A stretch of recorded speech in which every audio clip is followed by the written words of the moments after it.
Kuya, bakit po tayo dito dumaan sa pinyahan ni Lolo? Para po kasing may sumusunod sa atin eh. Bilisan mo na nga lang sa paglalakad nang makarating na tayo sa bahay. Kung bakit naman kasi sumama-sama ka pa sa akin eh. Papansin ka rin no? Pasensya na po kuya. Kabilin-bilinin po kasi ni Lolo na palagi kitang sasamahan eh. Ang sabihin mo, sip-sip ka. Sus, palusot ka pa. Palaging ikaw ang bida. Pagkatapos, ako ang lalabas sa kontrabida. Nakakainis. Nasira tuloy ang lakad ko ng dahil sa'yo. Wisit ka. Hindi na makagala na mag-isa, palagi na lang may nakabantay na asungot. Bihirang buhay to. Bakit po ba galit na galit ka sa akin? Wala naman po akong ginagawang masama kuya. Samantalang pag si Kuya Lucio naman po ang kasama nyo, masaya po kayo. Hindi ko lang naman po talaga maintindihan kung bakit dito tayo dumaan sa Kakauyan eh. May daan naman po sa kabilang kalsada. Sira ka ba? Alam mo namang tumakas lang tayo kay Lolo, di ba? Sige, kung gusto mo mapalo, doon ka dumaan. Tignan ko lang kung hindi magkalatay ang puwet mo sa hagupit niya. Kung sa bagay, hindi ka naman pala niya pinapalo. Palaging ako na lang ang hinahagupit niya ng kanyang patpat. Kahit nga ngayong matanda na ako, pinapalo pa rin niya ako eh. Iba kasi kapag paboritong apo, mahal na mahal, may kinikilingan. Ikaw lang naman po nag-iisip na paborito akong apo ni Lolo eh. Tumahimik ka. Kahit na ano pang sabihin mo, halata ko talaga iba ang pagtingin ni Lolo sa'yo kumpara sa akin. Ano ba, bilisan mo na ang paglalakad mo. Para kang babae kung kumilos eh. Patingkayad-tingkayad ka pang nalalaman eh, para kang bakla. Ang hirap kasi ng daan kuya eh. Masyadong matinik ang daon ng mga pinya. Masakit po kapag napapadikit po sa binti ko. Eh kung hindi ka naman ba talaga buang, alam mong pistahan ang pupuntahan natin, magsusuot ka ng maikling short. Oh, di kita mo na, hindi ka nakapagsayaw ng magandang babae. Tapos, ang sarap sana ng tuba nila, iinom na sana ako. Kaya lang, dumating ka. Nasira tuloy ang diskarte ko. Ewan ko sa'yo, storbo ka kahit kailan. Wala ka talagang kwenta. Pero kuya, hindi ko naman alam eh. Tsaka, mali pa rin naman itong ginawa natin eh. Dapat hindi tayo tumakas kay Lolo. Saka, di ba kanina munti ka pong mapaaway? Tama lang po na umuwi na tayo. Bunsor tigil-tigilan mo na kakasermon mo sa akin. Huwag kang umastang ikaw ang panganay dito. Saka wag mo nga akong pinangungunahan sa mga desisyon ko. Sa susunod, hindi na kita isasama. Si Lucio na lang ang isasama ko. Kaya wag mo na tong ulitin Dahil kung hindi, babasagin ko talaga ang pagbumuka mo, maniwala ka. Pasensya na kuya. Hayaan mo, hindi na mauulit.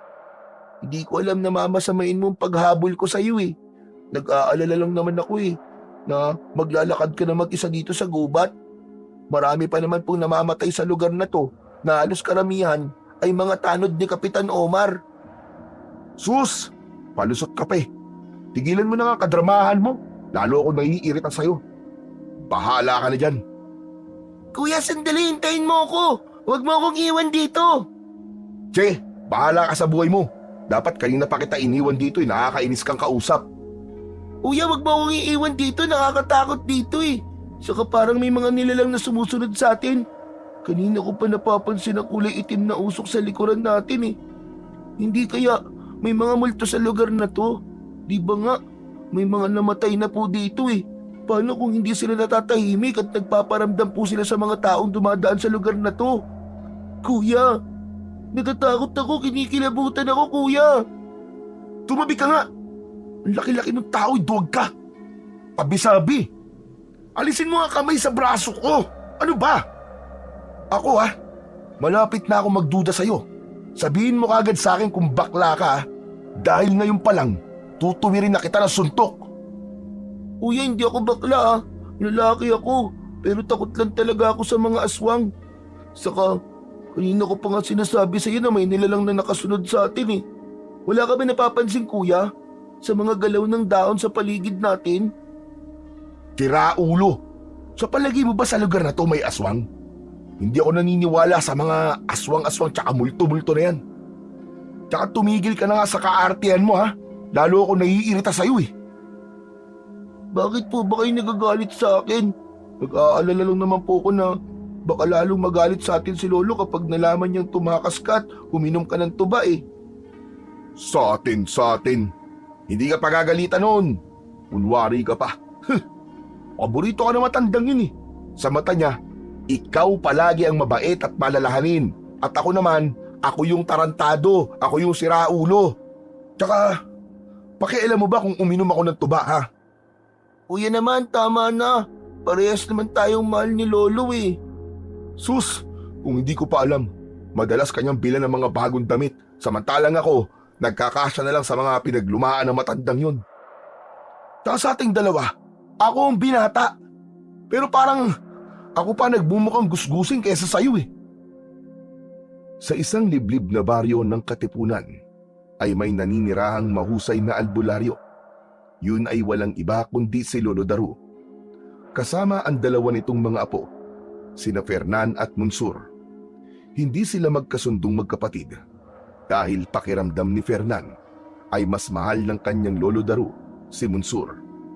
Magmula nang mamatay ang kanilang mga magulang, ay si Lolo Daru na ang tumayo nilang ama at ina. Lumaki namang mabait si Munsur, magalang at mapagmahal na kapatid. Samantalang si Fernan naman, mainitin ng ulo at suwail. Kaya naman, tuluyan ng lumayo ang loob ni Lolo Daru kay Fernan na lalong nagpatindi sa nararamdamang sama ng loob ng binata para sa matanda. Pareho po tayong mahal ni Lolo. Kasi pareho niya tayong apo, kuya. Kaya ba lagi ka na lang nagagalit sa akin, kuya? Dahil iniisip mong mas mahal ako ni Lolo kaysa sa'yo? Ganun ba? Mismo! Bakit hindi ba? Saka pwede ba? Bilisan mo na ang paglalakad, ang dami mo sinasabi.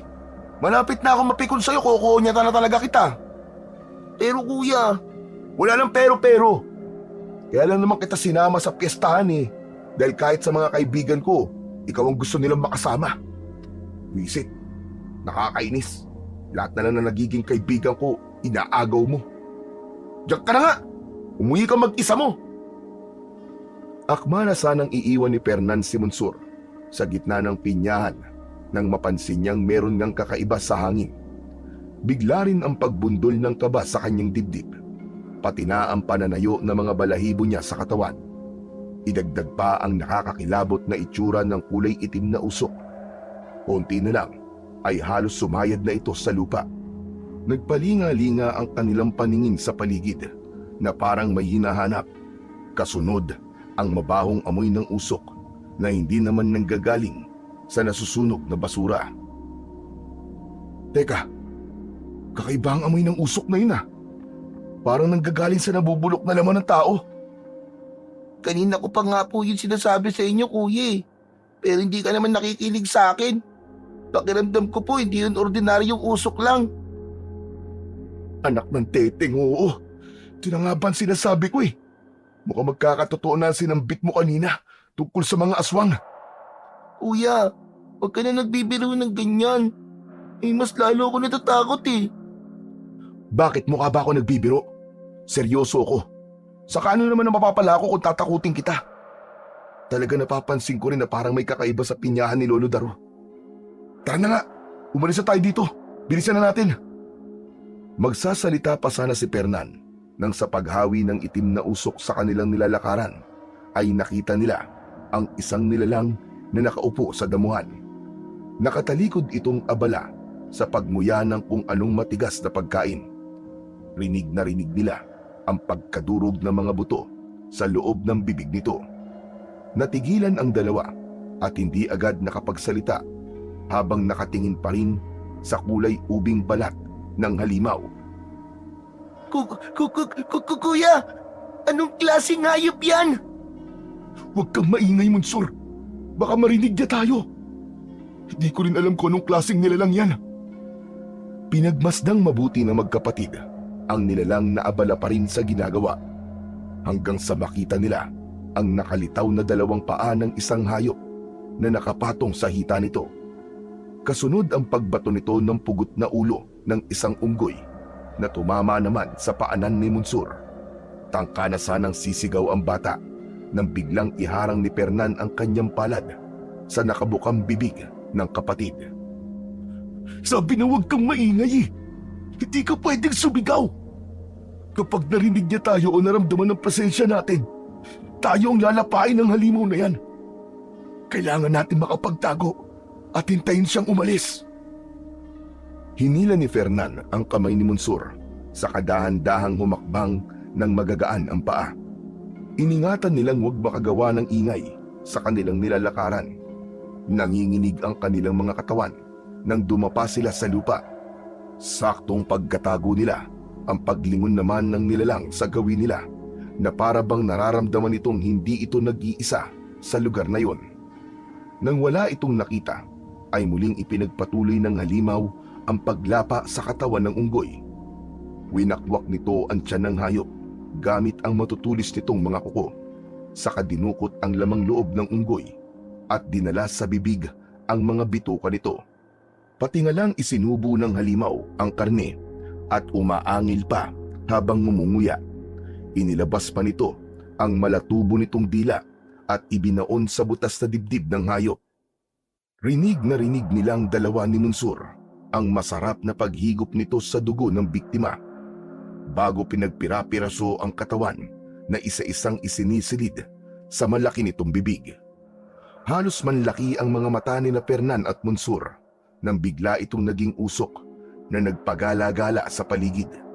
Sumasabay ang usok sa hangin at bawat segundo nakikita nila itong lumalapag sa lupa bilang isang halimaw na ni pangalan ay hindi nila masambit. Mas madalas na ang naging paglinga ng magkapatid sa bawat paligid ng kanilang kinadadapaan. Sa takot na baka nasa tabi na nila ang nilalang na yun, idagdag pa ang maalinsangang simoy ng hangin na parang hindi lang silang dalawa ni Monsur ang nasa lugar. Monsur, wala na siya. Tumayo na tayo, bilisan mo! Mabilis na tumayo ang dalawa at pinagpagan ng palad ang narumihan nilang damit mula sa pagkakadapa nila sa lupa at malalaki ang hakbang na tumakas papalayo. Kuya, ano yun? Bakit niya kinain ng unggoy? Diyos ko po, hindi kaya aswang siya, kuya? Ano ba? Mamaya na nga ang pagtatanong. Anak naman ng putya, oo. Kapag minamalas naman talaga. Parang gusto kong masuka sa nakakita ko. Bilisan mo na nga lang ang paglalakad, Monsur. Parang hindi talaga maganda ang pakiramdam ko sa lugar na to. Hindi ako nakakasigurado. Pero hindi siya hayop, kundi isang halimaw na siyang pumapatay sa mga nagroronda dito. Sa lawak po ng pataniman ng pinya ni Lolo Daru, malinaw naman po nating makikita kung may ibang tao sa lugar. Kaya siguro, nakaalis na po siya. Hindi na po siya babalik. Hanggat may usok sa paligid, hindi tayo nakakasiguradong wala na siya. Kaya bilisan mo na ang paglalakad. Mas lalo akong kinakabahan ngayong nakita na natin ang nilalang na yun. Nilampasan ng magkapatid ang bakas ng sariwang dugo sa lupa. Para silang nakikipagpatintero sa halimaw dahil sa paglipat-lipat nila sa nadadaanang puno para magtago. Hindi maipaliwanag ni Fernan ang nararamdamang takot kapag naaalala niya ang paglapa ng aswang sa katawan ng unggoy. Idagdag pa ang kilabot na hatid ng usok na biglang nagbago ng direksyon. Papalapit sa kanila na halos kasing bilis ng kanilang paglalakad. Kaya naman, takbo na ang ginawa ng magkapatid. Marating lang ang bahay ni Lolo Daru. Pero pagsapit nila sa kakahuyan, ay biglang naglaho ang usok.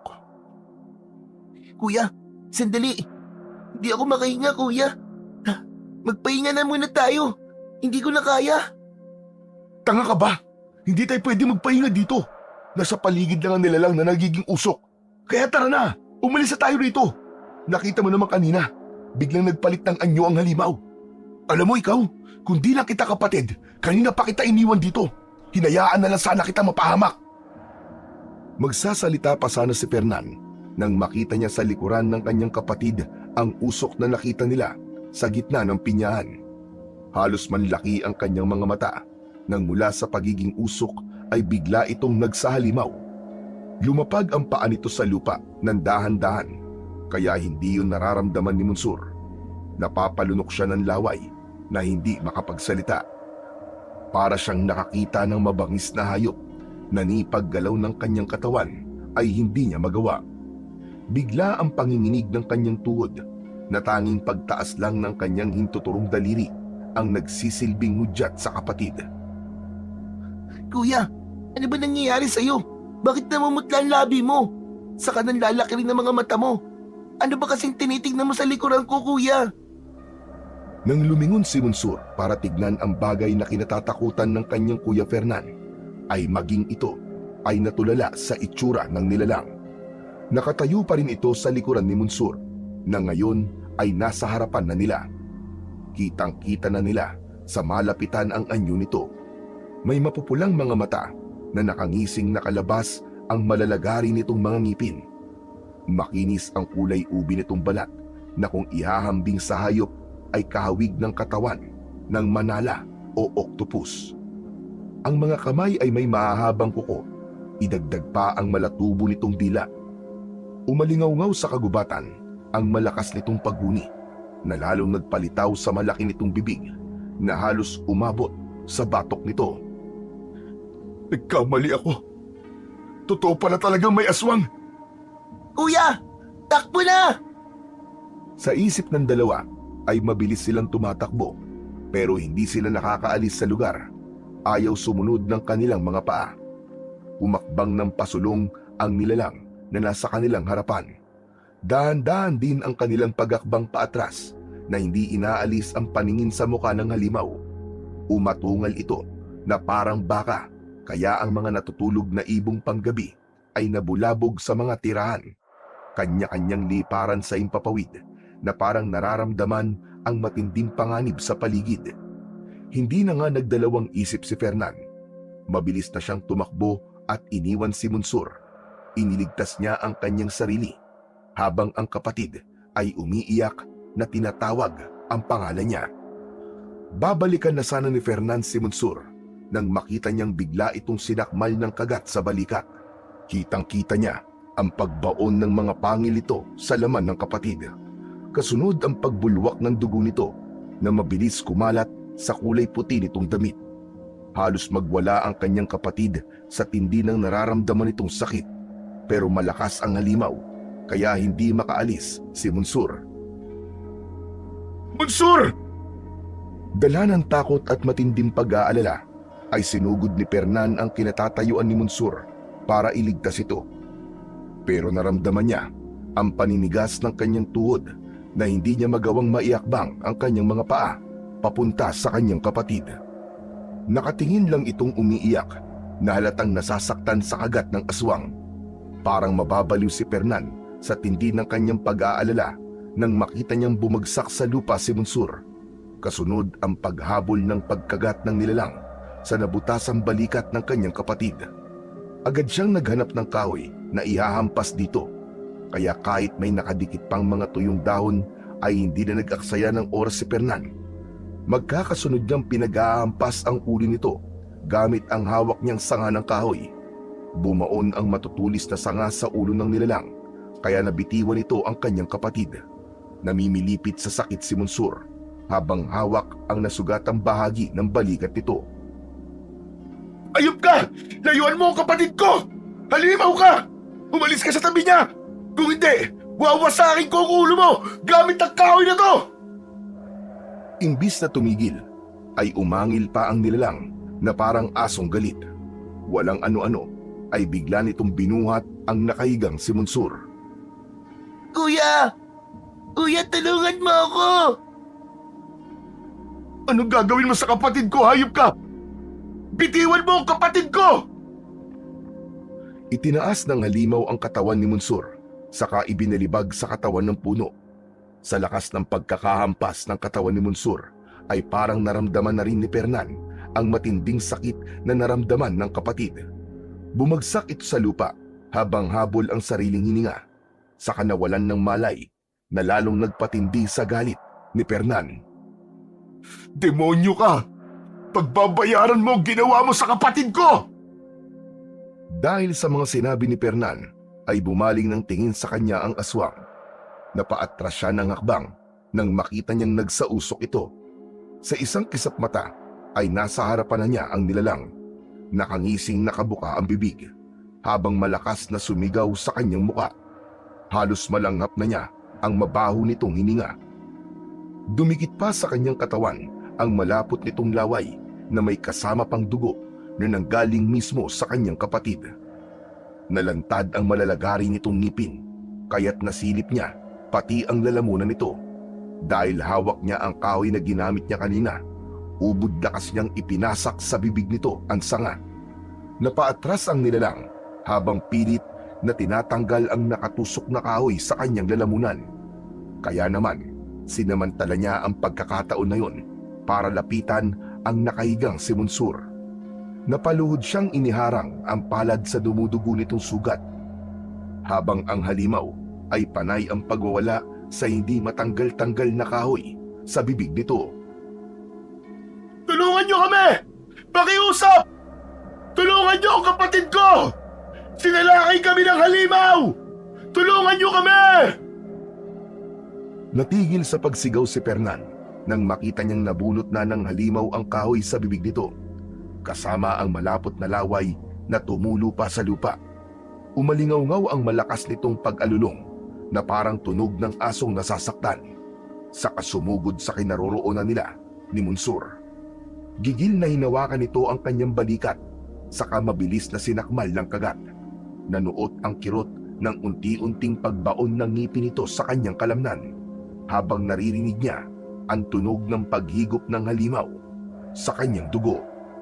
Ah! Aray! Halimaw ka! Lumayo ka sa akin! Tulungan niyo kami! Parang awa niyo na! Bitiwan mo ako! Halimaw ka!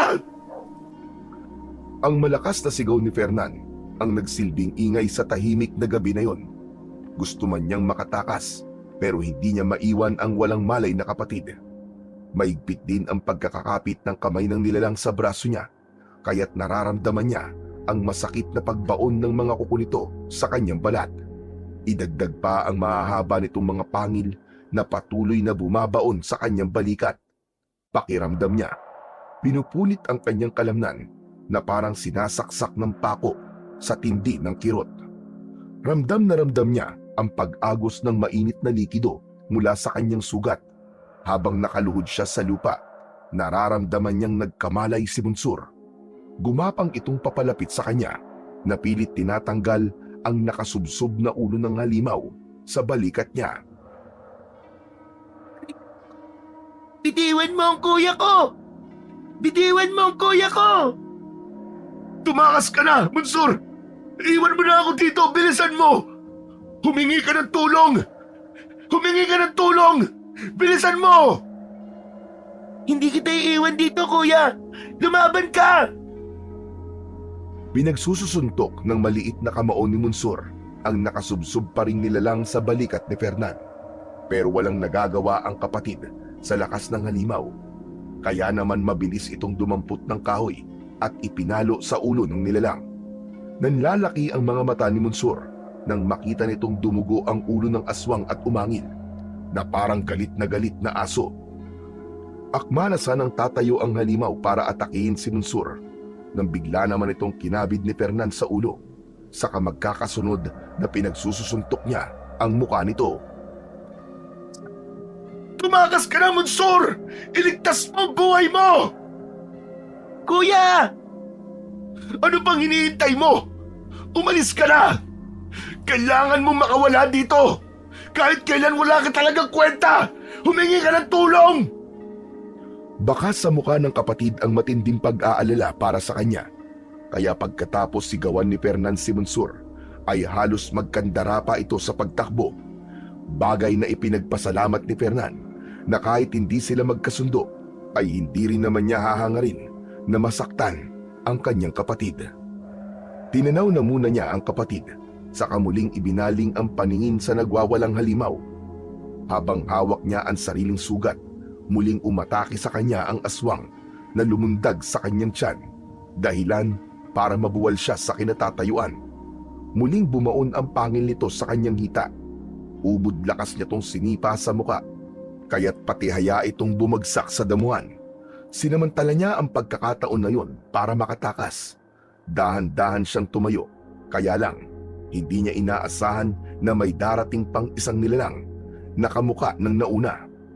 Mabilis siyang tumakbo para magpahabol sa mga halimaw, ngunit mas mabilis ito sa inaasahan niya. Nakaharang na ang mga ito sa kanyang harapan. "Tumabi kayo!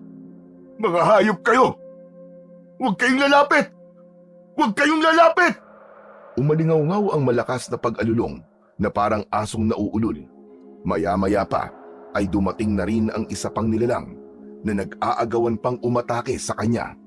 Nakabaluktot ang mga ito habang tumutulo ang malalapot na laway mula sa bibig, habang ang dila ay panay ang labas na parang ang kilos ay sa ahas. Tangka na sanang aatake ito nang biglang lumiwanag ang paligid. Nakita niya mula sa kakawian ang mga ilaw na sulok. Nabuhayan siya ng loob. Sa wakas ay may tutulong na sa kanya. Sabay-sabay na lumingon ang tatlong nilalang sa mga nagkakagulong tanod. "Dito! Dito po! May tao rito! Tulungan niyo ako! May aswang na umaatake sa akin!" Bakas sa mga mukha ng nilalang ang pagkalito nang makita ang mga apoy mula sa papalapit na mga tanod. Magkasama sina Kapitan Omar at Munsur na umihingal sa pagtakbo papalapit sa kinaroroonan niya. Pero bigla ay naging kulay itim na usok ang mga nilalang na mabilis lumutang sa hangin, papasalubong sa mga tao. Napasigaw si Fernan nang makita niyang biglang inatake ng mga aswang ang nangungunang tanod. Hindi sila nakapagsalita nang winakwak nito ang tiyan ng biktima, nagkikikisay na nagpupumiglas sa pagkakasakmal ng aswang sa leeg ng tanod. Ramdam na ramdam ni Fernan ang sakit sa sigaw nito, pati na ang paggaralgal ng boses ng biktima habang hinuhugot ng aswang ang laman loob nito sa kanyang tiyan. "Magsilayo kayo! Halimaw na sa harapan natin! Ang sibat! Patamaan niyo ang sibat sa katawan! Bilisan niyo kumilos!" Mabilis na sumugod ang mga tanod para asintahin ng sibat ang umaataking aswang, pero mas maliksing kumilos ang mga halimaw. Bago pa man tumama ang sibat sa mga katawan nito, ay nakapagpalit na ito ng anyo bilang usok. Kaya naman, lumalampas lang ang kanilang sandata sa mga halimaw. Sa kabiglang susulpot sa harapan ng biktima para gumanti ng pag-atake, dinudukot ang puso at winawakwak ang mga tiyan gamit ang matutulis na kuko. Nagkagulo ang mga kasama ni Kapitan sa pagroronda nang makita kung paanong isubo sa bibig ng mga halimaw ang lamang loob ng mga tanod. Pasubsob na sinibasib ng nilalang ang dugo ng isa pang tanod na nagkikisay at nagpupumiglas sa paglapa na yon ng mga aswang, hanggang ang kulay berdeng mga damo sa lupa ay napalitan na ng kulay pula mula sa sariwang dugo ng mga biktima. "Ano pang hinihintay nyo? Umalis na tayo sa lugar na ito! Mapanganib sila! Mauubos sila tayo! Masyado sila malakas at hindi tumatalab sa kanila mga sibat natin! Tara na, Fernan! Mansur! Tumakbo na tayo!" Tangka na sana nilang ihahakbang ang kanilang mga paa para tumakas, nang mula sa kanilang harapan ay nagpakita ang iba pang mga nilalang na nagtatago sa mga puno. "Masama ito! Parami sila ng parami! Nakapagtawag na sila ng mga kasama gamit ang kanilang huni na parang alulong ng aso. Ano pong gagawin natin ngayon, Kapitan? Marami na po sa mga tanod niyo ang pinatay. Mansur, huwag kang hihiwalay sa tabi ko. Kahit na anong mangyari, uuwi tayo magkasama at ligtas." "Ikalat niyo sa buong baryo na may matindi tayong problema tungkol sa mga halimaw. Kailangan natin magkaisa para mas pagtipayin ang ating pagroronda. Diyos ko, sa dami ng mga halimaw na to, mapapahamak tayong lahat." Pagkatapos po ng mga nangyari ngayon, sa tingin ko po, ay marami nang matatakot na sumama sa inyo, Kapitan. Ngayon lang po ako nakakita ng ganyang klaseng mga nilalang na parang walang kabusugan sa paglapa ng karne ng tao. Hindi na sila nakapagsalita pa nang mula sa kanilang harapan ay sunod-sunod silang inatake ng mga bagong dating na aswang. Mabilis ang kanilang pagtakbo para makatakas papalayo sa mga halimaw. Halos magkanda-ekis-ekis sila sa daan kasama si Kapitan Omar. Ang ibang mga nakaligtas na tanod ay kanya-kanyang sigawan na panay ang pagbumura sa hindi nila inaasahang pagsalakay ng kakaibang mga nilalang. Nakahinga lang sila ng maluwag nang makita na ni Fernan ang kanilang bahay at wala na ang humahabol sa kanilang mga aswang. Tumigil sila sa tapat ng nakatayong matanda sa pintuan ng kanilang balkonahe, kaya nang makita silang duguan ay napatakbo ito sa kanilang kinaroroonan. Sko, mga bata kayo! Ano nangyari sa inyo? Ang dami niyo sugat sa katawan! Nakasalubong po namin ang apo niyo si Monsur. Humihingi po siya ng tulong kanina. Ang akala nga po namin ay nagluloko lang. Pero na makita po namin na sugat niya sa balikat, nalaman po namin na sinalakay siya ng mga aswang na gabunan. Diyos ko po! Ang mga apo ko! Marami po sa mga tanod ko na matay na dahil po sa dalawang ito. Huwag naman po sana niyong hahayaang magpagala-gala pa sila sa gabi. Marami po nagkalat na halimaw sa paligid, lalo na po sa gubat. Paano na lang po kung hindi kami dumating? Pasensya ka na, Kapitan. Ang buong akala ko natutulog na ang dalawang ito. Wala na po tayong magagawa. Nangyari na eh. Pero sana lang sa susunod, mas bantayan niya pa po ang inyong mga apo. Ang mahalaga ay ligtas po sila. Manong Daru, albularyo naman po kayo, kaya unahin niyo pong gamutin si Fernan. Marami siya sugat sa katawan. Baka po hindi niya kayanin ang bagsik ng laway ng mga gabunan. Lumingon si Lolo Daru sa gawi ng apo habang hawak ni Fernan ang kanyang balikat na may sugat. Nararamdaman pa rin niya ang walang tigil na pag-agos ng kanyang dugo. Pero sa halip na mag-alala sa kanya ang matanda, ay nagawa pa nitong pingutin ang kanyang tenga. Galit na hinila siya nito papasok sa loob ng kanilang bahay. Iiling-iling na lang na napatalikod si Kapitan Omar sa ginawa ng matanda kay Fernan. Napasunod pa si Monsur na pilit inaawat ang matanda sa ginawa nitong pananakit sa kanyang kuya. Lintik ka talagang lalaki ka! Nandamay ka pa sa katangahan mo! Muntik mo pang ipahamak ang kapatid mo! Aray, Lo, tama na po! Masakit na nga po ang sugat ko, tama na po! Patawarin niyo na po ako, hindi na po ako uulit, Lo! Talagang masasaktan ka sa akin. Punong-puno na ako sa iyo. Kahit kailan talaga, wala ka kwentang tao. Hindi ko akalain nagpalaki ako ng tarantado. Malimit kang tumakas. Tignan mo na nangyari sa kapatid mo at sa mga tanod ni Kapitan. Maibabalik mo pa ba ang buhay nilang nawala? May sugat din naman ako, Lo. Hindi ko naman alam na gano'n na mangyayari sa amin. Naatakihin kami ng aswang. Kaya nga po nakikiusap ako sa inyo, huwag niyo na po akong saktan. Huwag niyo na pong hintayin lumaban pa ako sa inyo. Abatang walang yang ito. Talagang wala kang utang na loob. Pati ako lalabanan mo na. Wala ka na talagang respeto. Hindi man lang kayo nag-aalala sa mga dugong umaago sa sugat ko. Inaalala niyo pa rin ang ibang tao kaysa sa akin. Lo, tama na po. Huwag niyo na po saktan si Kuya. Masyado na po maraming dugo na wala sa kanya. Baka hindi na po niya kayanin. Ay nako, wala akong pakialam sa kanya. Mabuti nga sa kanya na magtanda ang kuya mo. Hindi ko gagamutin ang sugat mo, Fernan, tandaan mo yan. Bahala ka sa buhay mo. Palagi mo na lang akong binibigyan ng sakit ng ulo. Hindi ka na talaga magtitino. Kahit kailan talaga ay wala ka ng ginawang tama.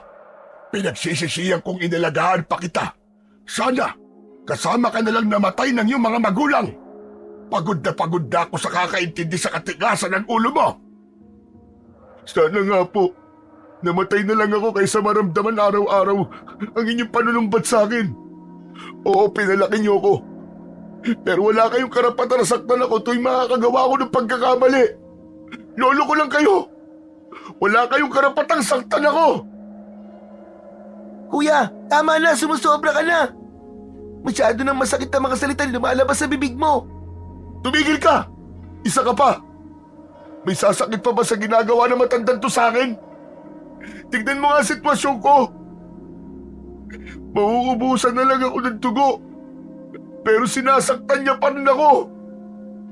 Kuya, nag-aalala lang sa'yo si Lolo. Isa ka pa! Kunwari ka pa nag-aalala sa akin. Ang totoo, ikaw ang nagsumbong sa matandang ito. Kaya nalaman niyang umalis tayo. Traidor ka! Hindi, Kuya. Hindi kita sinumbog. Kuya, magkasama tayo. Wala po akong sinasabi kay Lolo at hindi po ako traidor. Tumahimik ka sa kalokohan mo, Fernan. Tuturuan mo pa itong kapatid mo na maging kagaya mo. Walang hiya ka. Kapag may nangyaring masama sa sugat ng kapatid mo, hindi ko alam kung ano pa ang magagawa ko sa'yo. Palalayasin kita sa pamamahay ko. Wala akong panahong mag-alaga ng pasaway na taong katulad mo. Saka lang umalis si Lolo Daru sa harapan ni Fernan. Ramdam na ramdam niya ang magkakasabay na pananakit ng kanyang tenga at mga sugat niya sa katawan. Sobrang nagngingit-ngit ang kalooban niya sa galit matapos marinig ang masasakit na salitang binitiwan ni Lolo Daru. Dahil doon, mas lalong lumaki ang galit niya sa kanyang kapatid. Sa isip niya ay lantaran ng ipinapakita ng matanda ang higit na pagmamahal nito kay Munsur bilang apo, kaysa sa kanya na palaging walang ginagawang tama, kundi lahat na lang ay mali sa paningin ng matanda. Kahit araw-araw niyang pinapatunayan na mabuti rin siyang tao, kaya hindi niya matanggap na sa kabila ng kanyang paghihirap ay baliwala pa rin siya kay Lolo Daru. Sige lang, iparamdam niyo sa akin na wala akong kwenta. Dahil baka gawin ko na kung paano maging masama. Pakiramdam ko, hindi niyo ako totoong apo eh. Si Bunsor lang ang mahalaga sa inyo. Huwag po kayo mag-alala, Lolo Daru. Dahil simula sa araw na to, hindi po ako hihingi ng tulong sa inyo para magpagamot. Magsama kayo ng pinakamamahal niyong apo. Abat lintik na ito ah. Nawawalan ka na yata talaga ng galang. Sumusobra ka na. Kung hindi apo ang turing niyo sa akin, wala rin po dahilan para irespeto kayo bilang lolo. Kasalanan niyo eh, kung bakit ako naging ganito. Kaya sige lang, magmahalan kayo maglolo. Wala na akong pakialam. Kuya, nagkakamali ka. Mahal ka namin ni Lolo. Bakit ka ba nagkakaganyan? Peste ka! Huwag ka nang umastang santo sa harapan ko. Baka basagin ko lang ang pagbumuka mo. Sumama ka sa matandang yan. Tutal, ikaw lang naman ang magaling eh. Mabait ka responsabling apo. Tuluyang naubos ang pagtitimpi ni Lolo Daru dahil sa mga sinabi ni Fernan. Nanginginig ang katawan nitong sinuntok ang mukha ni Fernan habang naluluwa ang mga mata. Sa lakas ng kamao ng matanda na tumama sa bibig niya ay bumagsak siya sa sahig na gawa sa kawayan. Sa po ng kanyang palad ang nasaktan niyang bibig. Ramdam na ramdam niya ang pag-iinit ng kanyang mukha at pamamanhid ng kanyang labi. Pumatak na ang mga luha niya sa sahig na lalong nagpatindi sa kanyang galit. Nan, alam mong pantay ang pagmamahal ko sa inyo magkapatid. Dahil kayo na lamang ang natitira kong pamilya. Magmula na mamatay ang mga magulang nyo, kayo na rin ang buhay ko. Pero ikaw itong nagbago ang ugali. Hindi ko alam kung bakit lumaki kang walang modo. Bastos at walang respeto. Masakit sa akin na sa kabila ng pag-aaruga ko sa inyo yan ang isusukli mo. Samantalang binusog naman kita sa pagmamahal. Pinunan ko ng pagkalinga ang dapat sana ay pagmamahal ng mga magulang nyo. Kaya hindi ko matanggap na lumaki kang ganyan. May pagsuntok pa sa dingding na napatayo si Fernan dahil sa galit para sa matanda. Akma na sana niyang susuntukin ang matanda nang malakas na nagsalita si Lolo Daru. Sige, suntukin mo ako kung yan ang magpapasaya sa'yo. Hindi ko akalaing nagpalaki ako ng isang ahas. Tama na po, Lolo. Tama na po, Kuya. Huwag na po kayo magtalo, nakikiusap po ako. Tama na po. Malaki ka na, Fernan. Kaya matigas na rin ang kamay mo para isuntok sa akin. Pero bago ka maghanap ng pagmamahal mula sa akin, isipin mo muna kung karapat-dapat ka bang intindihin at mahalin. Huwag niyo po akong piliting saktan kayo. Ahas na akong ahas. Wala na akong pakialam kung anong tingin niyo sa akin. Iparamdam niyo na wala akong kwentang tao. Yan din ang ibabalik ko sa inyo. Kaya hindi niyo ako masisisi kung bakit naging ganito ako. Ang alam ko, ginawa ko nararapat bilang apo niyo. Magsasalita pa sana si Fernan nang bigla siyang namilipit ng pananakit ng kanyang balikat. Natumba siyang muli sa sahig at nagpagulong-gulong. Ramdam na ramdam niya ang pagsuot ng kirot sa kanyang sugat. Hinahalukay na parang may mga insektong gumagalaw sa loob ng kanyang kalamnan. Gumapang ang lamig sa kanyang buong katawan, pero lumalabas ang butil-butil niyang pawis sa noo. Napaluhod siya sa harap ni Lolo Daru habang nagulat ito sa kanyang pagsisisigaw ng dahil sa sakit. Kasabay ng pagbagsak rin ni Munsur sa sahig, katulad niya ay sumisigaw rin ito sa matinding pagkirot ng mga sugat mula sa kagat ng gabunan. Pero wala nang sasakit pa sa kanyang nararamdaman nang makita niyang si Munsur ang unang nilapitan ni Lolo Daru para gamutin, habang siya ay panay ang pagsusuka ng malapot na likido. Hindi niya mapigilan ang abnormal na pagtirik ng kanyang mga mata. Pakiramdam niya ay katapusan na niya, lalo pa, at hindi siya makahinga. Parang may mabigat na bagay ang nakadagan sa kanyang dibdib na lalong nagpahirap sa kanyang nararamdaman. Tupo, kumakalat na sa katawan niyo ang lason ng kamandag ng gabunang usok. Kuntintiis lang, Munsur, at ikukuha mo na kita ng gamot. Nakikiusap ako sa iyo, Apo. Lakasan mo pa ang loob mo. Lolo, si Kuya po. Siya po ang unahin yung gamutin. Mas malala po ang kalagayan niya, pati po ang mga sugat niya. Bahala sa buhay niya. Ikaw ang inaalala ko, Apo. Hindi ko alam kung paano kita maililigtas sa laso ng gabunan. Sandali, at ikukuha lang kita na maiinom na gamot. Nang umalis na sa kanilang harapan si Lolo Daru, ay hindi maipaliwanag ni Fernan ang galit at sama ng loob niya para sa matanda. Parang paulit-ulit niyang naririnig ang mga sinasabi nito. Mas masakit sa tama ng kagat sa kanyang balikat, habang patuloy niyang nararamdaman ang paghibot-hibot ng kanyang kalamnan. Lahat ay hindi niya makontrol, pati na ang pagtulo ng kanyang laway, maging ang walang tigil na pagkiskisan ng kanyang mga ngipin. Wala ring lumalabas na boses sa kanyang bibig, kaya alam niyang mas malala ang lagay niya kaysa kay Munsur. Pagbalik ng matanda, ay agad nitong ginamot ang sugat ni Munsur sa kanyang harapan. Kahit pa tinatanggihan ng kapatid ang panggagamot ng matanda, ay itinuloy pa rin ni Lolo Daru ang pagpapakita sa kanya ng pagmamalasakit sa kapatid. Kahit pa nga nasa bingit na siya ng kamatayan, naramdaman niya ang pagguhit ng matinding sakit sa kanyang buong katawan, maging ang paghugot niya ng kanyang paghinga, hanggang sa biglang dumilim ang kanyang paningin at tuluyan na siyang nawalan ng malay. Nagising si Fernan sa maligamgam na tubig na dumadampi sa kanyang balat. Maginhawa yon na parang haplos ng kanyang ina. Matagal niyang pinakiramdaman ang bawat hagod ng tela na siyang nagpabalikwas ng bangon at mahigpit na hinawakan ang braso ng nagpupunas sa kanyang katawan. Nakita niya ang gulat sa mga mata ni Munsur. Iwan mo ako. Wala kang karapatang punasan ng tela ang katawan ko. Umalis ka nga sa harapan ko. Mabuti naman po kuya at gising ka na. Nag-aalala po kami ni Lolo nang mawalan ka po ng malay. Ulitin mo ang mga sinabi mo. Parang gusto kong kilabutan ha. Huwag na huwag ka magsasalita ng tungkol sa pag-aalala, lintik ka. Baka mabasag ko lang ang pagbumukha mo. Saka ano itong mga nakadikit na tela sa sugat ko? Alisin mo nga to. Hindi ko to kailangan. Aray kuya, nasasaktan po ako. Bitiwan niyo po ang braso ko. Sagutin mo ang tanong ko. Sino ang pesteng gumamot sa akin? Ako! Ako ang gumamot sa iyo. Kaya bitiwan mo ang braso ng kapatid mo.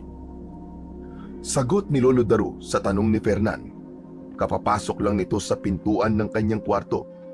May dala itong isang mangkok na may lamang katas ng dinikdik na kulay pulang luya. Madalas yun ipainom sa kanila ng matanda kapag may sakit sila. Bakit niyo pa ako ginamot? Pabayaan niyo na lang sana ako mamatay. Idadagdag niyo pa yan sa utang na loob ko sa inyo. Sana nga tiniis na lang kita habang nagkikikisay ka sa harapan ko at unti-unti ka nalalason sa laway ng aswang. Kaya lang, hindi mo ako katulad na matigas ang loob. Kaya't inumin mo itong gamot ng kahit papano bumalik ang lakas mo. Alisin niyo ang gamot na yan sa harapan ko. Di ko yan iinumin. Di ko kailangan ng tulong niyo. Kaya pwede ba umalis na kayo? Tinabig ni Fernan ang gamot sa kamay ng matanda, kaya't nahulog ito sa saig. Kumalat ang katas ng luya hanggang sa silong. Napatayo ng tuwid si Lolo Daro habang garalgal ang boses na nagsasalita. Hindi ko na alam kung anong gagawin sa'yo. Talagang likas na sa'yo ang pagiging masama. Ano pa ba kita mababago? Bakit ba umabot sa ganito ang ugali mo, Fernan? Hindi na ikaw ang batang inalagaan ko. Ibang-iba ka na! Lo, tama na po. Umalis na lang po tayo sa kwarto ni Kuya. Baka masakit lang po ang kanyang sugat. Kaya siya nagagalit. Huwag niyo na po siyang patulan, Lolo. Hindi ko maiwasan ng hindi malungkot. Dahil sa inaasal ng kuya mo ngayon. Sana lang ay alam niya kung ano kaya kong isakripisyo para sa kanya. Tigilan niyo na ang pagpapanggap na mahal niyo ako. Matagal ko nang alam na hindi ako mahalaga sa inyo. Kaya wag na kayong magdrama. Wala nang epekto yan sa akin. Dahil hindi na ako maniniwala sa kabaitang pinapakita niyo. Umalis na kayo. Hindi ko kayo kailangan. Malungkot na lumabas ng kwarto si Lolo Daro. Bagsak ang balikat na isinara ng dahan-dahan ang pintuan. Bigla siyang nakaramdam ng awa para sa matanda at pagsisisi. Dahil sa mga nasabi niya. Kitang-kita niya sa mga mata ni Lolo Daro kung paano itong nasaktan sa mga sinabi niya. Kahit anong gawing paliwanag niya sa kanyang sarili, ay hindi talaga niya kayang tanggapin ang pagtrato nito sa kanya kumpara sa kapatid niyang si Monsur. Bagay na palaging sumasaksak sa isip niya na baka hindi siya nito totoong apo. Pagkalipas lang ng ilang saglit, bigla siyang nakarinig ng malalakas na kalabog sa labas ng kanyang kwarto. Kasunod, ang malakas na pagsigaw ng umiiyak na si Monsur. Kahit masakit ang kanyang katawan, ay mabilis siyang napatakbo sa kinaroroonan ng kapatid. Paglabas niya ng kanyang pintuan, ay nakita niyang nakahandusay sa sahig si Lolo Daro. Namumutla ang labi habang dakot ang sariling dibdib. Nakatirik ang mga mata na parang hinahabol ang sariling hininga. Sa tabi nito ay ang takot na si Monsur. Ano nangyayari? Bakit nagkaganyan si Lolo? Tinatanong mo ba, Kuya? Kayong dalawa lang naman ang nag-usap kanina. Pagkalabas niya sa kwarto mo, hawak na niya ang dibdib niya. Hindi ko alam kung ano ang mga sinabi mo. Pero sumusobra ka na, Kuya. Masyado ka na masakit magsalita para kay Lolo. Napaluhod si Fernan sa tabi ni Lolo Daro habang hawak niya ang dibdib nito na pilit inaalog para magising ang matanda. Lolo! Lolo! Lolo, bumangon ka. Nakikiusap ako, Lolo. Bumangon ka. Magkakasunod na paglunok ng laway ang nagawa ni Fernan habang nanlalaki ang mga matang nakatingin sa nakahigang si Lolo Daro. Nakabuka ang bibig nito na halatang kinakapos pa rin sa paghinga. Hinilot niya ang braso ng matanda sa kaminasahe, pero walang nagbabago sa itsura ni Lolo Daro, kaya't bumundol ang takot sa kanyang dibdib. Abot langit ang kanyang pagsisisi sa mga nagawa. Gusto niyang ibalik ang mga oras para mabawi ang mga sinabi. Hindi niya pala kayang mawala ang kanyang Lolo Daro. Lo! Gumising ka na, nakikiusap po ako! Lo, patawarin niyo po mga nasabi ko sa inyo, Lo. Masama lang po talaga ang loob ko. Sige na po, Lo, bumangon na po kayo pakiusap. Huwag niyo po kaming iiwan, Lo. Umagos ang masaganang luha sa mga mata ni Fernan habang panay ang pagsisisi sa mga nagawang kasalanan. Hindi niya matanggap na ang simpleng salitang nasabi sa matanda ay magdadala rito ng kapahamakan.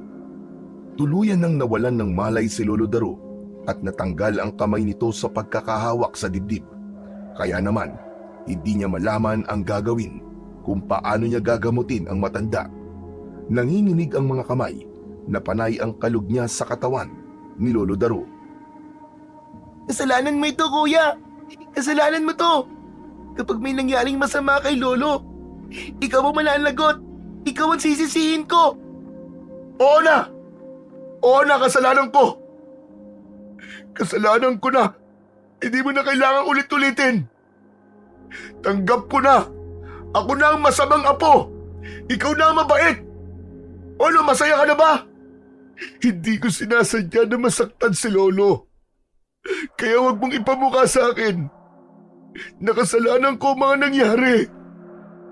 Sa kalagitnaan ng kanilang pagtatalo, ay bigla silang nakarinig ng malalakas na kaluskos mula sa kanilang dingding sa likod ng kanilang bahay. Parang nagkikiskis ang papel na unti-unting bumubutas sa kawayang gawa sa sawali.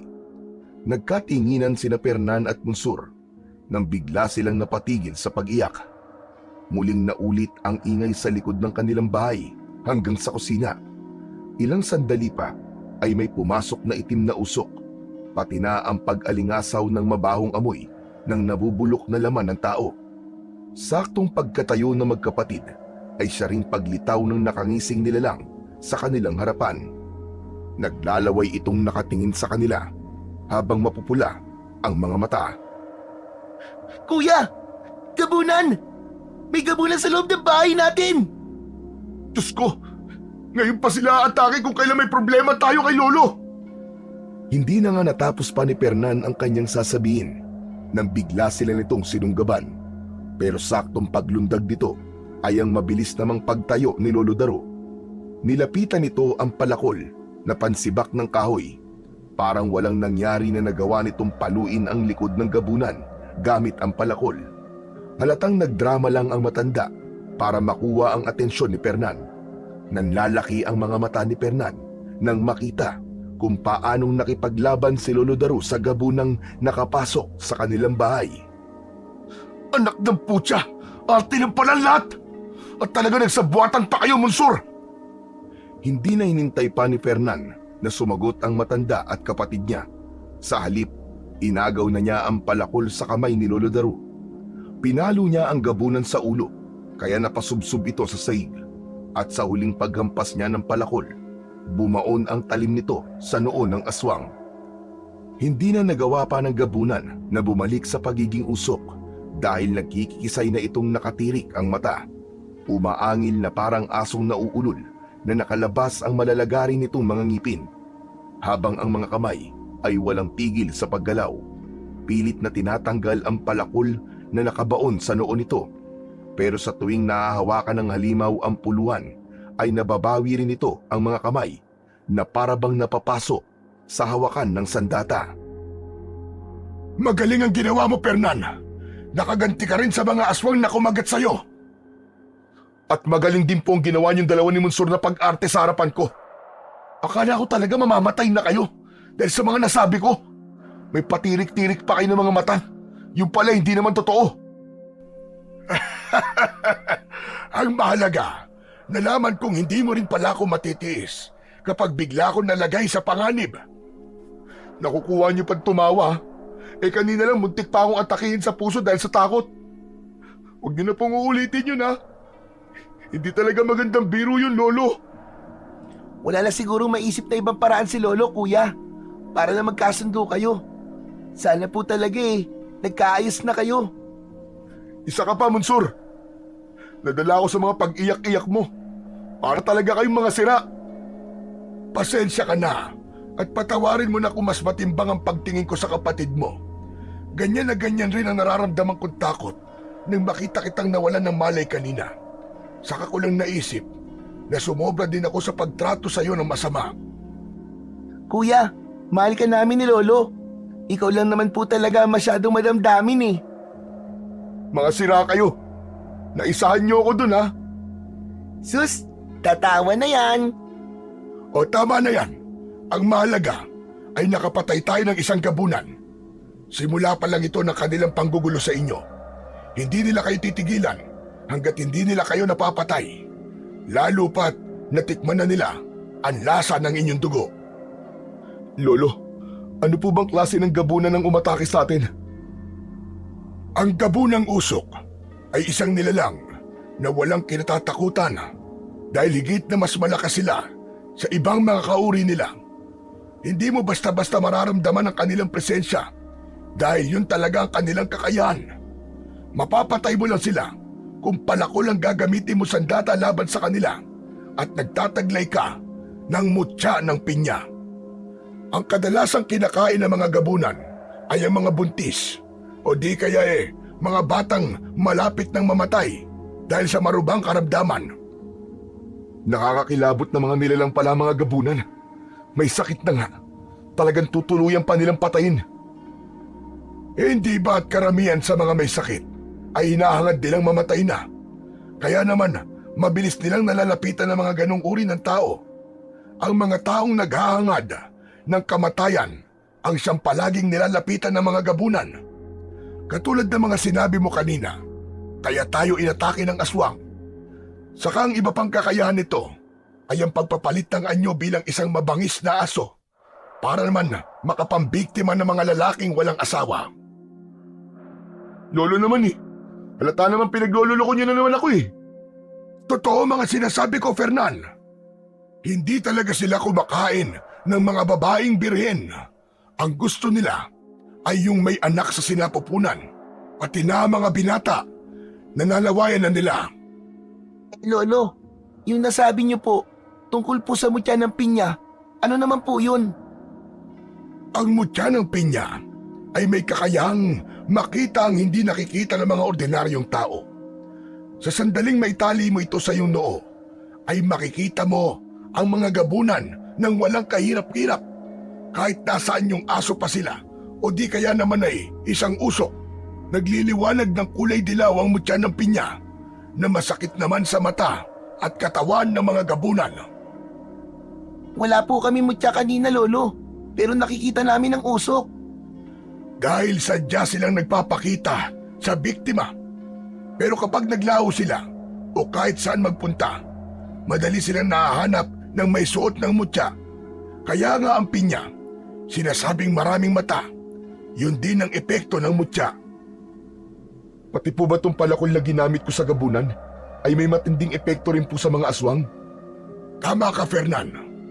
Nawawala ang kakayahan nilang magpalit ng anyo o di kaya'y maging usok kapag nasugatan sila ng talim ng palakol.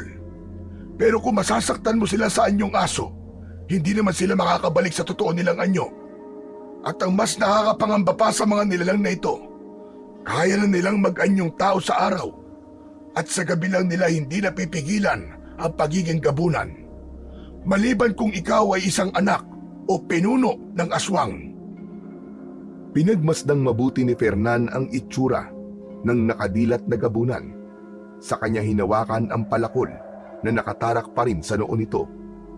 Inalog-alog niya na para matanggal niya sa pagkakabaon. Maya-maya pa ay muling nagsalita si Lolo Daru. May ipinakita itong isang uri ng bato na may taling kulay itim, saka inabot sa kanya. Kunin mo, Fernan. Matagal ko nang dapat na ibigay sa ito.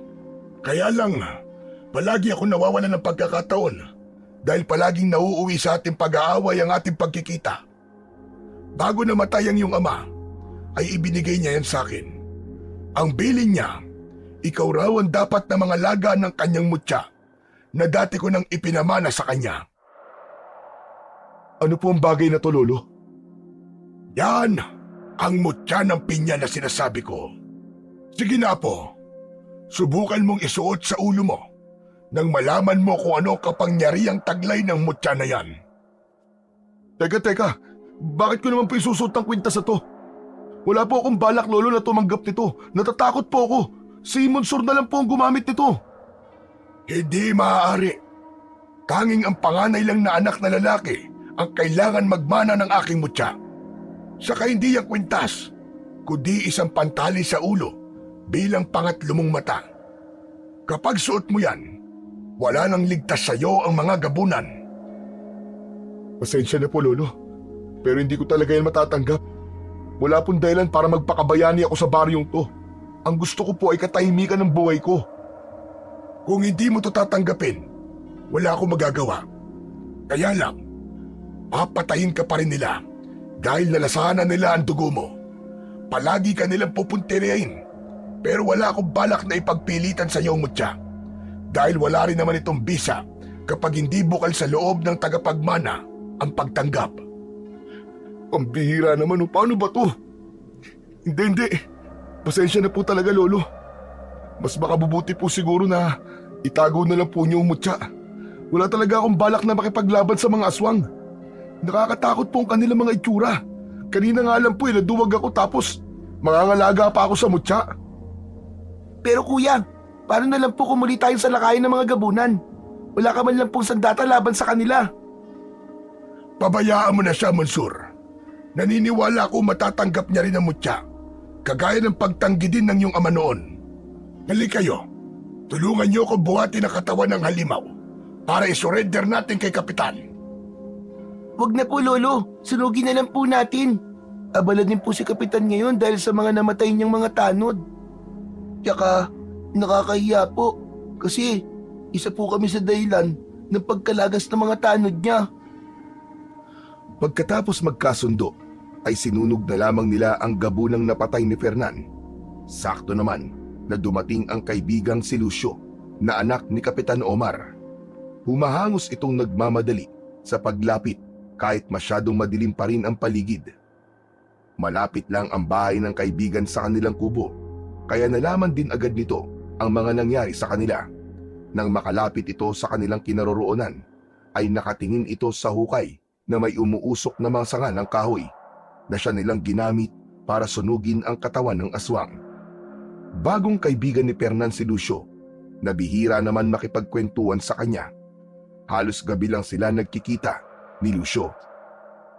Grabe, kay tatay ko lang nabalitaan na iniligtas raw nila kayo sa gubat nang inatake kayo ng mga gabunang usok. Mabuti na lang at walang nangyari masama sa inyo. Kaya lang marami na sugatan sa mga tanod ni tatay at marami rin ang namatay. Saan ba kasi kayo nagpunta? Mabuti na lang pala at hindi ako nakasama. Teka Lucio, na paano yung sugat mo sa ulo? Parang bago lang yan ah. Paano? Kakamadali kong pumunta rito, nadapa ako.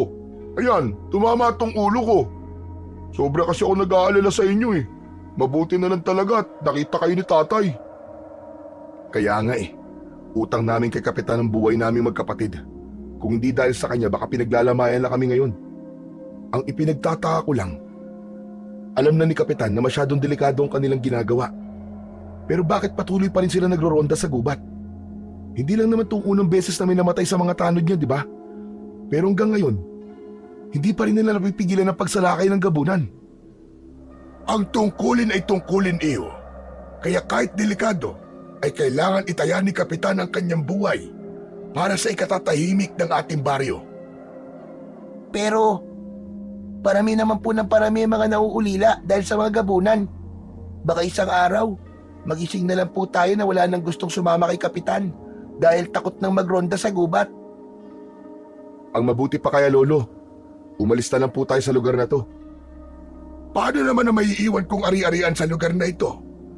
Yun na lang ang natitira kong pag-asa para ipamana sa inyo kung sakaling mawala man ako sa mundong ito. Isa pa, hindi ako natatakot sa mga gabunan na yan. Mga tao lang din silang nagpapanggap na normal sa araw at halimaw sa gabi. Teka, ano po bang bagay ang sinusunog nyo, Lolo? Kanina bago ka dumating, ay pinasok kami ng kulay ubing gabunan sa loob ng aming bahay. Napatay siya ni Fernan. Hindi sila talaga mapipigilan na hindi sumugod dito dahil natikman na nila ang dugo ni Fernan at Mansur. Ang mabuti pa'y pumasok na muna tayo sa loob. Lalo ka na, Lucio. Dapat ipinagpabukas mo na lang ang pagpunta rito. Alam mong delikado sa daan. Mahirap na. Baka ikaw naman ang matsyempoan ng mga gabunan.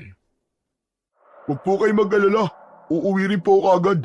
Tinignan ko lang po sina Fernan at Mansur.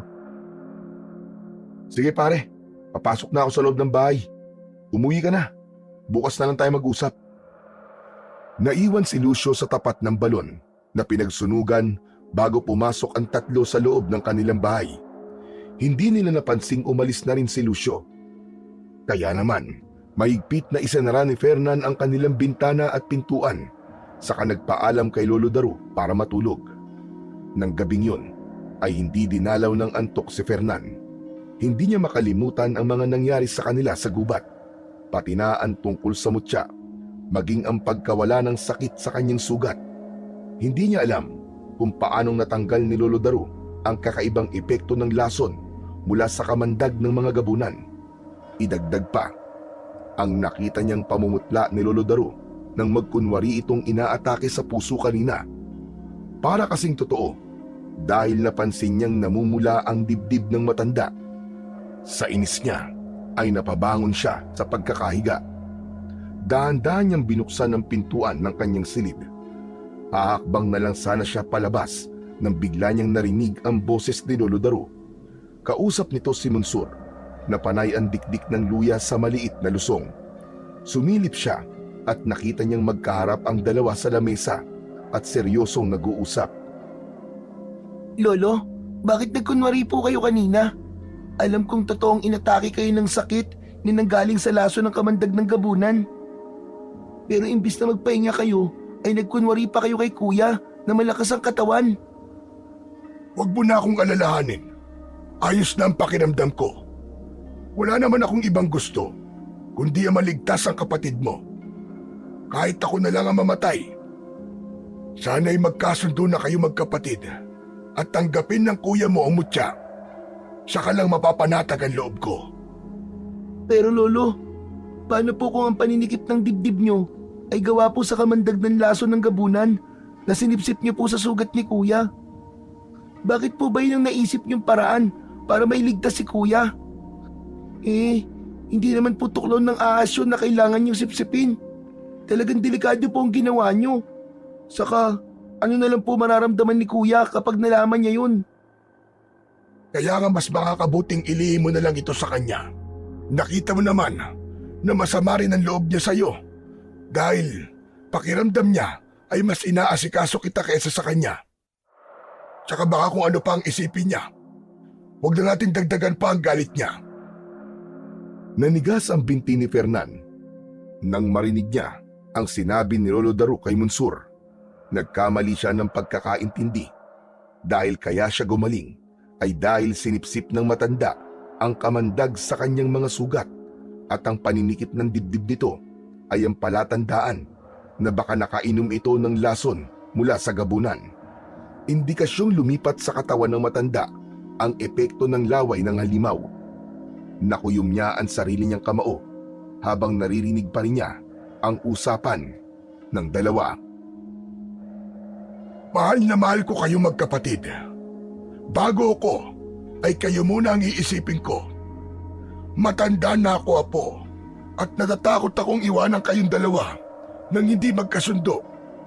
Namatay ang mga magulang niyo sa pagtugi sa mga gabunan para iligtas ka, apo. Hanggang ngayon, ay patuloy pa rin ako nabibigo sa paghahanap ng pwedeng pagpasahan ng aking mutya. Alam kong malapit lang sa atin ang pinuno ng mga gabunan. Hindi magtatagal ay unti-unti na nilang sasakupin ang lugar na ito. Lolo, paano ko po kayo matutulungan? Sabihin niyo po sa akin. Kaya ko na ito, apo. Maraming salamat sa pag-aalala mo. Tignan niyo na po. Kayo na po nalalagay sa alanganin, Lolo. Nakikiusap po ko. Ituro niyo po sa akin kung paano ko kayo gagamutin. Malalagot po ako kay kuya kapag hindi ko sa kanya sinabi ang buong katotohanan. May karapatan din po siyang malaman ang ginawa niyo para sa kanya. Na totoong may sakit po kayo, Lolo. Huwag. Ayoko nang bumalik sa dating ugali ang kuya mo. Alam mo naman kung bakit tumantong tayo sa ganito. Basta kaya ko to. Marami na akong pinagdaan ng hirap. Kaya alam kong malalampasan ko ito. Mula sa pinagtataguan ay nagawa ni Fernan na sumandal sa dingding ng kanyang pinto habang umaagos ang masaganang luha sa kanyang mga mata. Punong-puno ng pagsisisi dahil sa mali niyang panghuhusga sa pagmamahal ng lolo niya para sa kanya. Hindi niya nakita ang sakripisyong yon ni Lolo Daru na kahit ang sarili nitong buhay ay magagawang ipalit para lang sa kaligtasan niya. Pero anong ginawa niya? Ang isinukli niya ay puro sama ng loob. Napilitang bumalik sa higaan si Fernan. Hindi niya kayang harapin si Lolo Daru. Sa kabila ng kanyang mga narinig, bigla siyang nakaramdam ng pagkapahiya sa kanyang sarili. Kinabukasan Pagkagising ni Fernan ay wala na si Lolo Daru sa silid nito. Maging si Monsur ay wala na rin sa tabi niya. Nagising siyang nag-iisa na may nakahaing pagkain sa lamesa. Sanay na siya sa ganitong gawain, pero ngayon hindi ang pagkain ang kanyang pinuntirya, kundi ang lumang aparador ng matanda, kung saan ay buo na ang kanyang pasya para tanggapin ang mutya. Dahan-dahan niyang binuksan ang pinto ng aparador, saka nagpalinga-linga sa paligid. Nang masiguradong walang tao, ay hinalughog na niya ang gamit ng kanyang lolo. Saan kaya tinago ni Lolo Daru ang kanyang mutya? Iginala pa niya ang kanyang paningin sa loob ng aparador bago naagaw ng kanyang atensyon ang lumang itim na libro at maliit na bag na may lamang mutya. Habang ang palakol na ginamit niya kagabi ay nakatabi rin sa ilalim ng estante nito. Maingat niyang kinuha yon at dinala sa sarili niyang kwarto. Binuklat niya ang bawat pahina ng libro at tumambad sa kanya ang mga listahan ng panggagamot ng matanda, pati na ang iba't ibang epekto nito sa katawan ng tao. Ang hindi niya inaasahan ay ang malakas na pagliwanag ng mutya nang mahawakan niya ang bato. Nasilaw siya sa liwanag na nanggagaling dito, pati na sa tali ng mutya. Gumapang ang malakas na enerhiya sa buo niyang katawan, kasabay ng pagliwanag ng kanyang mga mata. Dala ng gulat ay nabitiwan niya yon, saka mabilis na dinampot at itinago sa kanyang bulsa. Sakto na may narinig siyang papalapit na yabag ng mga paa papunta sa kanyang silid. Sumilip sa nakabukas na pintuan ang nakangiting si Monsur. Diretsyong pumasok sa kanyang kwarto. Kuya, hinahanap ka ni Kapitan, nasa labas siya, kasama si Lolo. Ano bang ginagawa mo at namumuta ang labi mo? Teka, anong tinatago mo sa likod mo? Ha? Wala. Nagulat kasi ako eh. Akala ko kung sino yung kumakatok. Pasensya ka na, kuya. Pero mahalaga ang sadya sa'yo ni Kapitan eh. Tara na, kanina pa sila nagtatawag sa'yo. Hinintay na muna ni Fernan na makalabas ang kapatid bago muling itinago ang palakol at libro sa ilalim ng kanyang unan. Nang masiguradong ayos na ang kanyang mga sandata, ay mabilis siyang sumunod kay Monsur. Nakita niyang nakatayo si Kapitan sa labas ng balkonahe, habang si Lolo Daru ay tahimik lang na nakatayo sa tabi nito. Nahalata agad niya na namumutla ang labi ni Lolo Daru na parang nagpipigil sa sakit na nararamdaman. Gusto niya nang ipagtapat dito na alam na niya ang ginawa nito para sa kanya. Kaya lang ay nauunahan siya ng hiya. Sa halip ay ibinaling na lang niya ang atensyon kay Kapitan, kasama si Lucio na nakatayo sa tabi ng ama. Kapitan, kayo pala. Ano pong sadya niyo sa akin? Pasensya ka na kung kailangan ko sabihin ito. Mangyaring gusto sana naming isama ka sa pagroronda mamayang gabi. Hindi ko to kagustuhan. Kahilingan lang ito ng pamilya ng mga nasawi dahil sa pagtulong nila sa inyo. Wala na ako magagawa. Ipinagpipilitan nila na kailangan daw palitan mo ng serbisyo ang buhay na kinuha ng mga gabunan sa kanila. Tutol ako sa ganyang pasya, Kapitan. Alam naman ninyong hindi pa masyadong magaling ang mga sugat ng apo ko. Pero aminado naman kayo na kung hindi dahil sa mga tanod ko, hindi makakaligtas ang apo nyo. At ito lang ang nag-iisang kahilingan nila, ang suklian ang tulong na nagawa ng pamilya nila sa magkapatid. Hindi naman ito sa pilitan, kundi paghingi ng tulong kay Fernan. Kasi alam na niya ang mga kilos ng gabunan. Sasamahan niya kami sa lugar kung saan sila unang inatake. Saka, nakikita ko naman na malakas na ang katawan ni Fernan.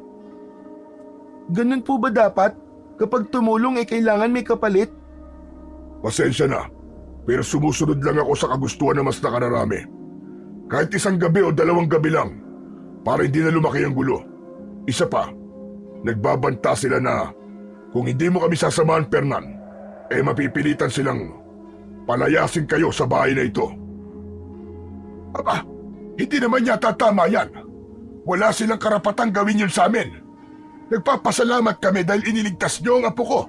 Pero parang nakikinita-kinita kong gusto rin nilang mamatay si Fernan. kapalit ng buhay ng tanod mo. Hindi naman yata tama yon. Huwag po sana kayo magagalit kay Tatay Lolo Daru. Ginagampanan lang po niyan tungkulin niya sa mga kababaryo natin. Isa pa po mag-iingat kami. Kasama po ako sa magroronda mamayang gabi. Kaya sa tingin ko naman po ay walang ibig sabihin ng mga pamilya na nawalan. Nalagasan ako ng mga tanod at wala na talaga ako maisip na ibang paraan na pwedeng pumalit sa mga namatay kong kasamaan. Wala na rin pong gusto sumama sa akin. Ang gusto nilang mangyari ay magronda ang taong iniligtas ng kanilang mga namatay na pamilya. Ang totoo, kasama po sana si Monsur, pero hindi na po ako pumayag. Sige ho, sasama po ako kung yun ang hinihiling nilang kapalit sa pagliligtas nila sa buhay namin magkapatid. Anong oras po tayo aalis para makapaghanda ako? Ayos tol, pupuntahan kita dito. Siguro, mga 7:00 ng gabi. Nan, masyadong mapanganib yun. Huwag po kayo mag-alala, Lolo. Kasalanan ko naman po ito Dapat lang napagbayaran ko. Kung hindi po ako tumakas sa inyo, hindi po ito mangyayari. Naiintindihan ko po ang nararamdaman ng kababaryo natin. Kaya wag po kayong mag-alala. Alam ko pong walang mangyayaring masama sa akin. Pagsapit ng gabi, ay wala nang nagawa sa Lolo Daru nang sumama si Fernan sa mga tanod ni Kapitan Omar. Dala nila ang sibat sa pagroronda, habang si Fernan naman ay palihim niyang dinala ang mutya, pati na ang palakol ng kanyang lolo. Kaya habang naglalakad sa daan papunta sa kakahuyan, ay hindi maiwasan ni Lucio ang hindi matawa sa kanyang itsura. Anak ng putya pare sa dinami-rami ng dadalhin mo sandata, bakit ang palakol pa ni Lolo Daru? Mukha kang magsisibak lang ng kahoy Mas komportable ako sa sandatang to pare. Saka, huwag ka mag-alala. Malaki ang maitutulong ito sa atin, sigurado ako. Sa katunayan pare, may dala rin akong mutya ng pinya na mabisang panlaban sa mga gabunan. Ha? Teka, mutya ba ka mo? Sa maniwala ka't sa hindi, bata lang ang dapat na umawak niyan. Katang isip lang ng mga matatanda yan Sumakay ka naman. Baka mamaya pag nakita pa sa'yo ng gabunan yan pagtawanan ka pa nila. Mas malakas pa rin ang sibat bilang sandata pare. Sabay tawa ng malakas si Lucio. Pero hindi pa man sila nakakalayo sa paglalakad mula sa kakahuyan, ay nakita niya ang kulay itim na usok. Umiikot-ikot yun sa paligid nila na parang sinasalubong ang kanilang pagdating. Si Fernan lang ang nakapansin sa mga usok na nagtatago sa mga puno, kaya wala pa rin kaalam-alam ang mga tanod na nasa paligid na nila ang mga gabunang usok. Kapansin-pansin din ang pag-iinit ng mutya sa kanyang bulsa. Sandali! Nandiyan na sila! Nandiyan na ang mga gabunan sa paligid natin! Agad na kumalat ang mga tanod habang palingalinga sa paligid. Nanginginig ang mga tuhod na mahigpit ang kapit sa mga sibat. Mabilis silang nagtago sa katawan ng mga puno habang dala ang mga sulo ng kanilang kawayan. Patuloy silang nakikiramdam sa galaw ng mga dahon sa paligid. Hindi nila mapapatay ang mga gabunan kapag nasaan yung usok ito. Kaya kailangan pa nilang hintayin na lumantad ito bilang isang halimaw bago nila ito puntiryahin ng sibat. Pero hindi inaasahan ni Fernan na marami na palang mga gabunan ang nakaabang sa kanila. Para bang alam na alam ng mga ito na darating sila. Hanggang biglang may sumigaw na tanod sa kanilang tabi. Lumitaw ang nilalang na biglang sumakmal ng kagat sa balikat ng tanod. Nagkikikisay ang biktima na pilit inaabot ng sibat ang halimaw, pero malakas nitong nabuhat ang katawan ng tao at ibinalibag sa lupa. Patakbong sinunggaban ni Fernan ang halimaw at pinalo niya ng palakol. Bumaon ang talim ng kanyang sandata sa ulo ng gabunan, kasabay ang pagkalat ng liwanag sa talim ng kanyang armas. Hayop ka! Namnamin mo ngayon ang talim ng palakol ko! Sinulyapan ni Fernan ang gumagapang na tanod na sumandal sa puno habang hawak ang nasaktang balikat. Saka muli niyang binalingan ng tingin ng aswang. Lumikha ito ng masakit na paghuni sa tenga na parang angin ng galit na aso. Sa kanya tinungtungan ang katawan ng gabunan at binunot ang palakol sa ulo nito. Isang pagkakamaling binuhay niyo pa ako at napasama sa pagrorondang ito. Napaatras ng hakbang si Fernan nang makitang pinagtutulungan ng mga halimaw na lapain ang kaawa-awang tanod. Sumugod siya sa nilalang pero hindi niya na nailigtas ang tanod. Nagawa ng mga gabunan na pagpira-pirasuhin ang katawan ng tanod. Sinamantala niya ang pagkakataon na yun para umatake sa mga halimaw. Iwinasiwas niya ang kanyang sandata pero lumalampas lang yun sa katawang usok ng mga nilalang. Inulit niya ang kanyang pag-atake hanggang siya naman ang tinamaan ng matulis nitong mga kuko sa kanyang tiyan.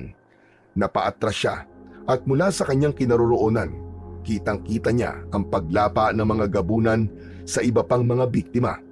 Halos pinag-aagawan ang mga lamang loob na nagtutulakan pa sa paghigop sa dugo nito. Fernan, lumayo ka sa kanila! Ayos ka na ba? Walang epekto sa kanila ang palakol. Gamitin mo si Bat! Mas dapat lang sa kanilang palakol. Mga halimaw sila. Magbabayad kayo! Mabilis na tumakbo si Fernan papalapit sa mga gabunan, dala ang nagliliwanag na palakol. Sumugod na rin si Lucio at pinagtulungan nilang puksain ng usok na walang tigil sa pagpapalit ng anyo para lang makaligtas sa kanilang mga pag-atake. Pagkalipas ng ilang segundo ay bigla rin na mag-aanyong gabunan. Para bang pinaglalaruan sila, kaya nahirapan ang mga tanod na mapatay ang mga ito. Biglang lumitaw sa kanilang harapan ang nakakatakot na nilalang habang nakangisi. Humahakbang ang mga paa papalapit sa kanilang kinaroroonan. Mabilis niyang itinutok ang hawak niyang palakol pasalubong sa gabunang usok.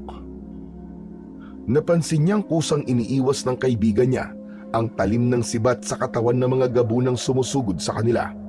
Mabuti na lang at palagi siyang nakahandang umatake, kaya nagagawa niyang patamaan ito sa leeg gamit ang palakol.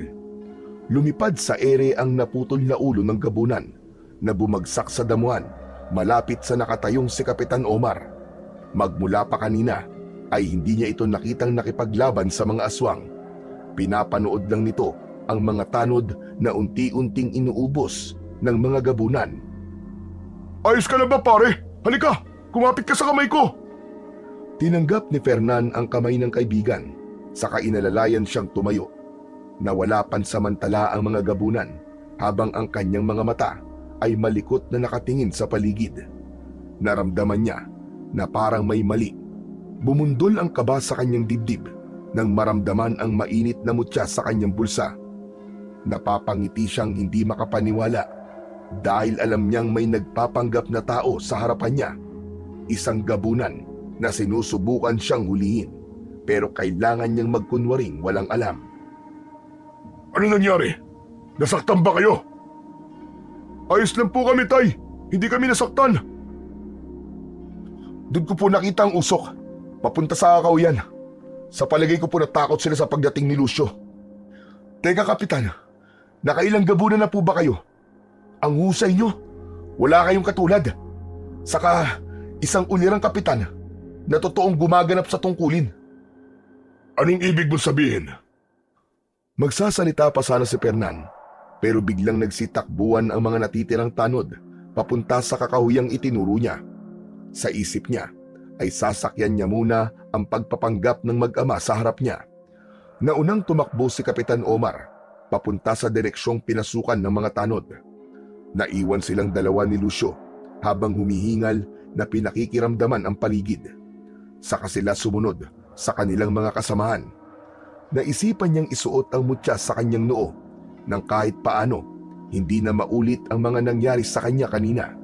Saktong pagsuot niya ng mutya ay biglang may lumundag sa kanyang likuran. Napasubsob siyang bumagsak sa lupa habang ang kanyang muka ay tumama sa matalas na bato. Umagos ang dugo sa kanyang noo, kasabay ng pagkirot ng kanyang sugat sa balikat. Tumalsik sa damuhan ang kanyang mutya. Tanging ang palakol na hawak niya ang natira sa kanyang kamay. Nakadagan sa kanyang likod ang halimaw na umatake sa kanya. Nakaupo itong panay ang kalmot ng kuko sa balat niya. Wala itong tigil sa pag-angil na pilit inaabot ang kanyang mutya. Sinubukan niyang umikot patihaya at inihampas niya sa mukha nito ang likod ng palakol. Sinundan niya ng pagsipa sa tagiliran nito. Kaya naman, bumagsak ito sa lupa at nagkaroon siya ng pagkakataong makatayo para damputin ang mutyang nasa damuhan. Narinig niyang umangil ng malakas ang halimaw. Muling umataking pasugod ang gabunan sa kanya. Kaya lang, nagawa na niyang maitali ang mutya sa kanyang noo. Kaya saktong paglundag nito ay sinalubong naman ito ng kulay dilaw na liwanag mula sa mutya. Hindi nito kinaya ang epekto ng liwanag sa mga mata nito. Bumagsak sa lupa ang aswang habang namimilipit sa sakit. Dahan-dahan niyang dinampot ang palakol, saka maingat na lumapit dito. Nang una niyo akong inatake sa gubat, takot na takot ako. Lalo pat sinubukan niyo ring patayin ang aking kapatid. Pero sa tuwing naaalala ko nasa pangalib kayo ng buhay ng lolo ko, nang dahil sa kagagawan niyo, parang gusto ko na yata kayong ubusin. Akma na sanang ipapalo ni Fernan ang hawak niyang palakol, ay dumating ang isang kulay berdeng gabunan. Higit itong mas malaki sa nilalang na nakahiga sa kanyang harapan. Tumutulo ang laway nito na may malapot na likido. Maaamoy din ang mabahong parang nabubulok na laman ng tao. Agad siyang kumilos, umikot siya sa kalaban at ito ang kanyang pinalo ng palakol. Sa bilis ng kanyang kilos ay hindi na nakailag ang nilalang sa kanyang pag-atake. Tinamaan nito ng palakol sa dibdib na halos bumaon ng malalim. Bumulwak ang dugo nito habang nagkikikisay sa sobrang sakit. Hindi siya makapaniwalang nagawa niyang saktan ang pinakamalaking gabunan nang walang kahirap-hirap. Maya-maya pa ay nagsilitawan na rin ang mga halimaw sa kanyang harapan. Saka lang niya napansing mag-isa na lang siyang nakatayo sa kakahuyan kasama ang mga nakangising gabunan. May hawak na sibat, patunay na ang mga natitirang tanod kanina ay kauri ng gabunang kinalaban niya. Hindi nga siya nagkamali ng hinala. Ilan lang sa mga kasama niyang tanod ang totoong tao. Patibong lang ang lahat para patayin siya. Anak ng putyaw, sinasabi ko na nga ba mga aswang kayo eh. Pero hindi naman kayo uubra sa armas ko. Sige, subukan nyo! Sinasabi ko na nga ba, at lalabas din ang mutya ng pinya. Ang mabuti pa, ibigay mo na lang sa akin ang mutya.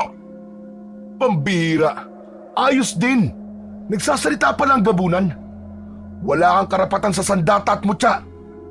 Akala nyo ba, hindi ako marunong makiramdam? Ang husay nyo magpanggap. Kaya ngayon, binibigyan ko pa kayo ng pagkakataon para mabuhay. Umalis kayo sa baryong to. Isama mo mga alagad mo. Wala kang karapatang manatili sa lugar na ito. Hindi kami aalis dito. Ako ang magpapasya.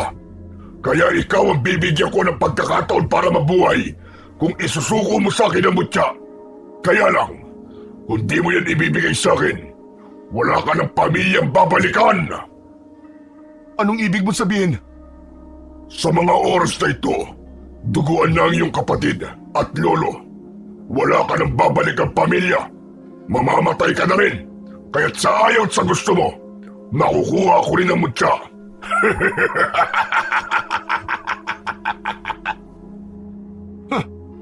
Nagpapatawa ka ba? Akala niyo ba mauuto niyo pa ako ngayon? Pwes maligas ka! Alam ko makakaligtas si na lolo at Monsor. Kaya simulan mo na magdasal! Mamamatay rin sila. Kasama ka. Isusunod kita sa mga magulang mong pinatay ko.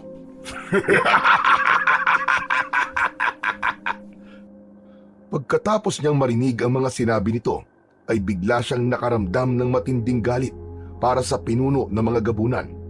Habang takot naman dahil sa pag-aalala sa kung ano na ang nangyari kina Lolo Daru at Monsur.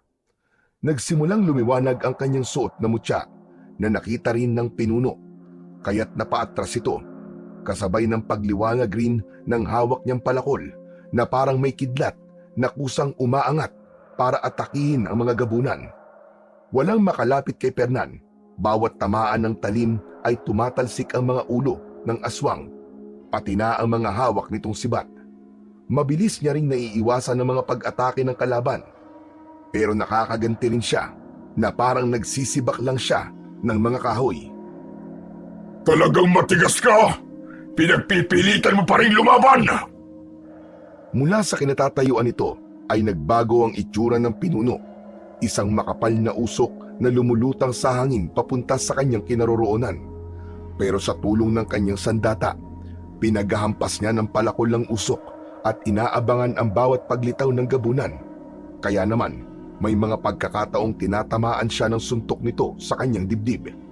Pero kahit na anong gawin ng mga aswang, ay hindi siya magawang lapitan. Hanggang bigla na lang niya itong nakorner sa kanyang harapan, kasabay ng pagpalo niya ng palakol. Tinamaan ito sa braso na agad na ikinaputol ng kamay nito. Napaluhod ito sa damuhan habang sumisigaw. Umaagos ang dugo nito sa katawan na parang asidong tumutunaw sa katawan nito. Nanginginig ang isang kamay na hindi mahawakan ang sugat. Hindi pa dito natatapos ang laban. Pagbabayaran mo ang ginawa mo sa kamay ko. Hayop ka! Papatayin kita! Buong pagmamalaking ipinatong ni Fernan ang kanyang palakol sa kanyang balikat habang matapang na lumapit dito. Tangka na sana niyang papaluin ito ng kanyang sandata nang bigla na lang may bumundol na ulo ng isa pang gabunan sa kanyang tiyan. Dahilan para pasadsad siyang bumagsak sa damuhan. Umalingaw-ngaw ang sigaw ng bagong dating na gabunan nang makitang putol na ang kamay ng pinuno. Anong ginawa mo sa kamay ng ama ko? Walang hiya ka! Papatayin kita! Muling sumugod ang nilalang na nasa kanyang harapan. Tinamaan siya ng malalakas nitong suntok sa kanyang sikmura. Pasadsad siyang bumagsak sa lupa. Habang nakaluhod, ay malakas na tumawa si Fernan na nakatingin sa muka ng gabunan. Dahil alam niyang si Lucio ang nakatayo sa harapan niya. Ito rin ang unang gabunan na umatake sa kanila ni Monsur sa gubat. Kaya pala may sugat ito sa ulo dahil sa palo ng kanyang kapatid. Malakas uli na tumawa si Fernan, kaya lalong nagalit si Lucio. Mabilis itong kinagat ang kanyang braso, kaya't nabitiwan niya ang hawak na palakol. Parang balak ng halimaw na putulin din ang kanyang mga kamay, katulad ng ginawa niya sa ama nito. Pero dahil sa lakas ng katawan ni Fernan, nagawa niyang mahawakan ang ulo ng gabunan, saka malakas na sinuntok ito sa muka. Bumalandra ang kalaban sa katawan ng malaking puno at diretso ang pagbagsak sa malaking ugat na nasa lupa. Namimilipit itong gumapang sa damuhan para makipag-unahan sa pagdampot ng palakol, pero napaso ito sa sandata. Akala mo ba ay mahahawakan niyo ang sandata ko? Nagkakamali kayo. Kampon kayo ng kadiliman. Pumapatay ng mga tao. Pwes, ngayong gabing ito, oras na ng paniningil. Ito na ang katapusan niyo! Mabilis na dinampot ni Fernan ang kanyang nabitiwang armas, saka ubod lakas niyang ipinalo sa balikat ng gabunan habang nakadapa ito sa lupa. Malakas ang alingaw-ngaw ng sigaw ng pinuno ng mga aswang nang makitang bumaon ng talim ng palakol sa likod ng anak nitong si Lucio. Bumulwak ang kulay pulang likido sa sugat nito at sumingaw ang mabahong amoy na parang nabubulok na laman ng tao. Akma na sana niyang bubunutin ulit ang palakol sa likod nito nang malakas na sumigaw ang pinuno ng gabunan. Huwag! Wala siyang kasalanan! Ako na lang ang patayin mo!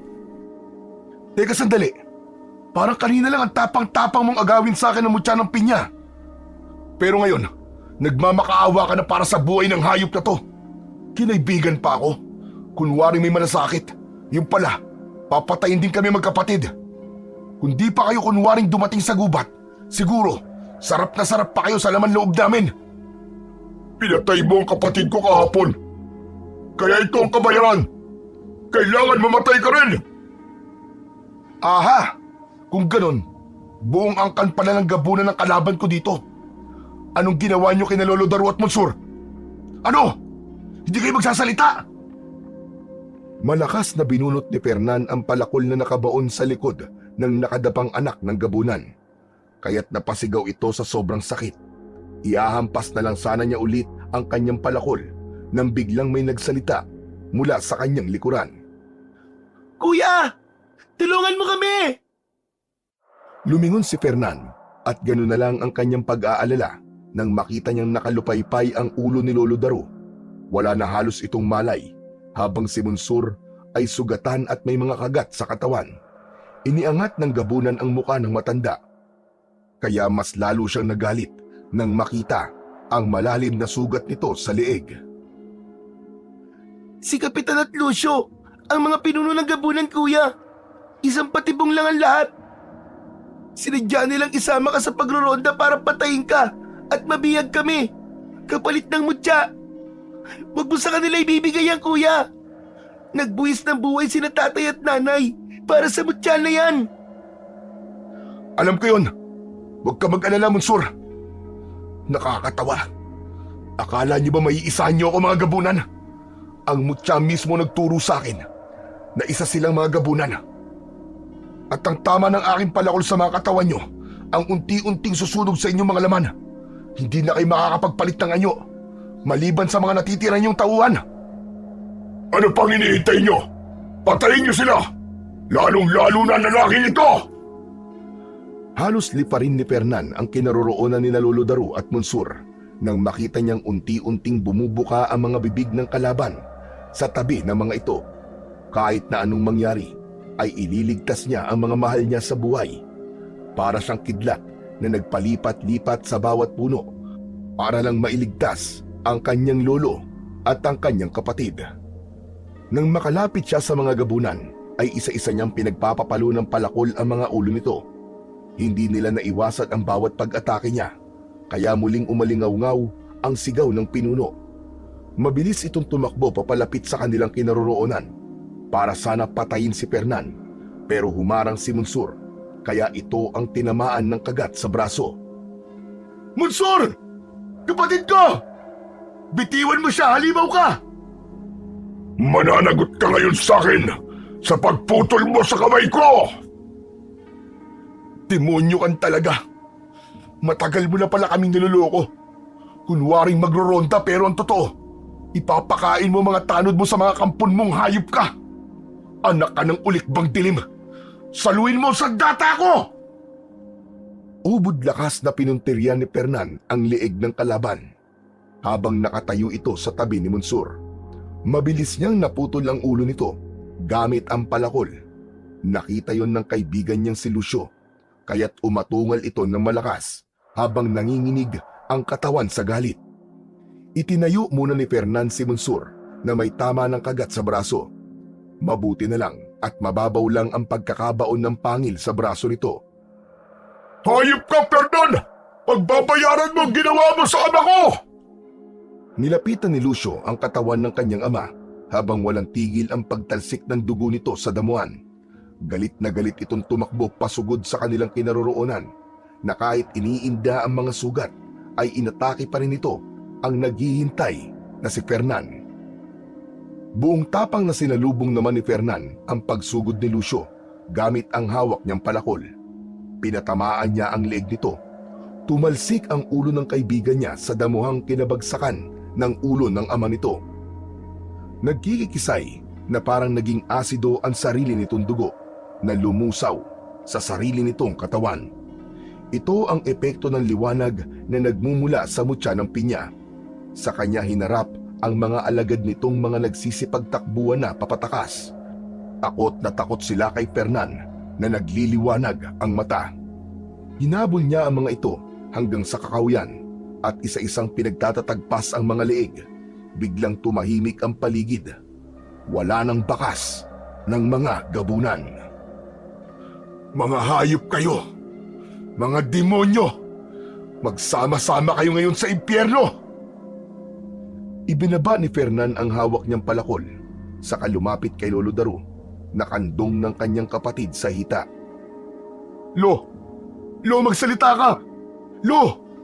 Niloloko niyo na naman ba ako? Kuya, hindi po nagloloko si Lolo ngayon. Totoo pong nanghihina ng katawan niya dahil po sa kamandag ng gabunan. Alam ko, dahil narinig ko kayo nag-uusap. Alalahin mo si Lolo, iuuwi na natin siya. Kaya mo bang maglakad, Monsur? Opo, kuya. Saka, ako na po magdadala sa palakol. Nang tuluyang makasampa si Lolo Daro sa likod ni Fernan, ay binaybay na nila ang kagubatan papunta sa kanilang bahay. Sa isip niya ay naipaghiganti niya na ang pagkamatay ng kanyang mga magulang. Nailigtas pa niya ang mga taga-baryo laban sa mga halimaw na gabo ng usok. Pagkalipas ng ilang minuto ay narating nila ang kanilang bahay. Kitang-kita niyang nawasak ang kanilang maliit na kubo at naghihintay na ang mga taong bayan. Nagtulong-tulong sila na maitayong muli ang kanilang bahay, kaya nagtatakang napatingin si Fernan sa muka ng kanyang kapatid. Sila po nagsabing aswang si Kapitan dahil sa nag-iisang nakaligtas na nagroronda sa gubat. Kaya lang po, bigla po kami sinalakay ng mga tauhan nila. Kaya nalaman namin nasa panganib ka, kuya. Pero na makita ni Lolo na wala na ang mutya pati ang palakol, natuwa po siya bigla. Pumasok sila sa silid ni Lolo Daru, saka inihiga sa katre ang matanda. Naalala niya na ang katas ng luya na madalas na ipinapainom sa kanya ni Lolo Daru ang mabisang gamot sa lason. Kaya't gumawa kaagad siya ng gamot para sa matanda. Habang wala pa ring malay si Lolo Daru, ay hindi rin umalis si Fernan sa tabi nito. Hawak ang kamay ng matanda. Napakaswerte ko pala na magkaroon ako ng mabuting lolo na kagaya niyo. Wala siyang ibang inisip, kuya, kundi ikaw.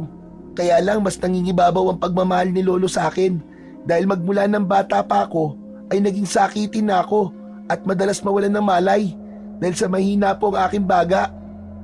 Kaya kuya, pasensya ka na kung naging sakitin ako. Ako ang dapat na humingi ng pasensya. Sobrang mababaw ang dahilan ko para lang magalit sa'yo. Inabukasan ay nagising na si Lolo Daru. Nawala na rin ang iniinda nitong lason ng kagat ng gabunan. Pati na ang malalim na sugat nito sa leeg ay gumaling na rin dahil sa luya. Lolo, humigo po muna kayo na mainit sa sabaw ng talbos ng kamote. Makakatulong po ito para bumalik po ang lakas nyo. Nasa langit na ba ako? Bakit parang may anghel sa tabi ko? Ang ganda naman ng araw na ito. Opo, Lolo. Mabait na po talaga si kuya. Alam na po niya ang lahat. Kaya bumangon na po kayo. Palatandaan na ba ito ng katahimikan sa inyong dalawang magkapatid? Pangako po, Lolo. Hindi na po kami mag-aaway. Saka wag na rin po kayo mag-alala sa mutya. Buong puso ko po itong tinatanggap. Malakas na napatawa si Lolo Daru dahil sa matinding tuwa.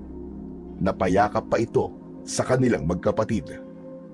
Isa lang ang napatunayan ni Fernan sa lahat ng mga nangyari, na ang magkapatid ay dapat nagmamahalan at nag-iintindihan sa isa't isa. Dahil kapag dumating ang araw na kailangan nila ng tulong, kapatid pa rin ang kanilang malalapitan. Bagamat hindi lahat ng kapatid ay mabuti, pero kung pagmamahal ang itatanim sa inyong mga kapatid, ay pagmamahal din ang siya mong aanihin pagdating ng araw.